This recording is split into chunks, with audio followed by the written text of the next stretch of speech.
శ్రీమాత్రే నమః. తాంబూలాలు ఇచ్చుకునే విషయంలో ఒక రహస్యం చెప్తున్నాను, జాగ్రత్తగా వినండి.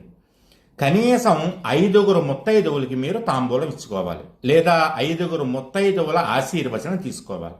ఈ 5 ఎవరు అంటే, మొదటి ముత్తైదువ గౌరీదేవి, ఆవిడే పార్వతీదేవి, పసుపు కుంకాలను నిలబెట్టే తల్లి.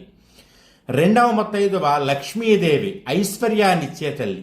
మూడవ ముత్తైదువ సరస్వతీదేవి, జ్ఞాన సంపదనిచ్చేటటువంటి తల్లి. నాలుగవ ముత్తైదువ పులోమజ అంటే శచీదేవి, ఇంద్రుడి యొక్క భార్య, అధికారాన్ని ఇచ్చేటటువంటి తల్లి. ఈవిడికి ఉన్నటువంటి పుణ్యం వల్లే ఇంద్రుడు స్వర్గాధిపతి అయ్యాడు, లేకపోతే ఇంద్రుడికి అంత శక్తి లేదు. ఇక 5వ ముత్తైదువ రతీదేవి, మన్మధుడి భార్య. భార్యాభర్తల మధ్య అన్యోన్యత, ప్రేమ ఉండాలంటే ఈవిడ కూడా ఖచ్చితంగా ఉండాలి. ఈ 5 తాంబూలం ఇచ్చుకోవడం కానీ, లేదా 5 ముత్తైదువుల యొక్క ఆశీర్వచనం తీసుకోవడం లాంటివి చేస్తే కనుక ఇంట్లో మీకు కావలసినవన్నీ